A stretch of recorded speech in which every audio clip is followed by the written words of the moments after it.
Баршаңызға сәлем.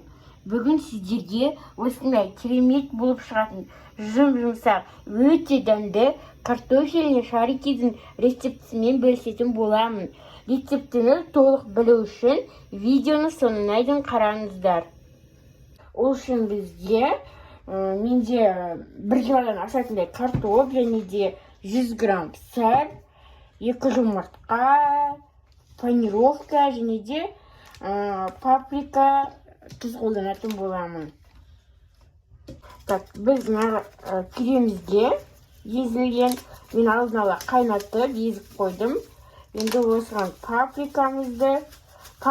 паприканы қосу, қоспау, сіздердің өз қалауларыңызша қоссаңыздар да болады, қоспауға да болады. Және де дәміне қарай тұз қосып араластырасыздар.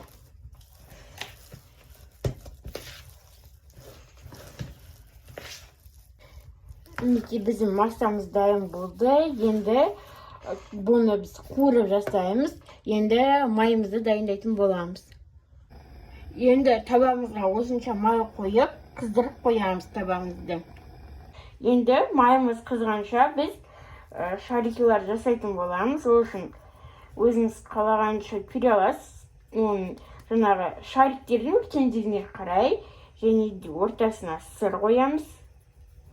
Домалақ форма жасаймыз.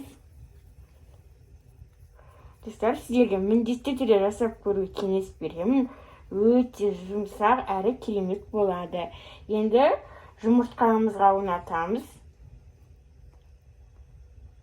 Және панировкамызға.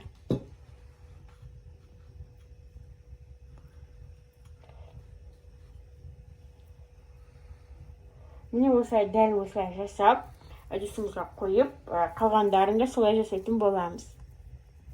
Мінекей, мен осылай бәрін алдын ала дайындап алдым. Енді қуыратын боламыз. Мінекей, енді қызып тұрған майымызға жаймендеп салып қуырамыз. Осылай бәрін орналастырып шығамыз. Мінекей, енді осылай бір 2 минутта, даже 1,5 минутта қызарып қалады. Осылай аударып, екінші шетін пісіретін боламыз. Мінекей, енді жаймендеп қызып аламыз. Енді осылай қызартып алсаңыздар, дайын деген сөз.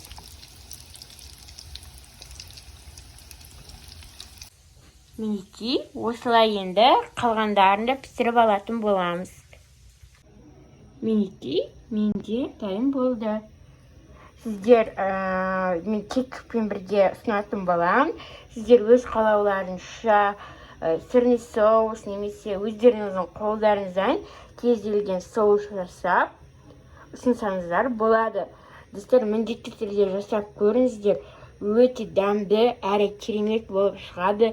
Жұмсақ, өте тамаша. Сіздерге міндетті түрде жасап көруге кеңес беремін.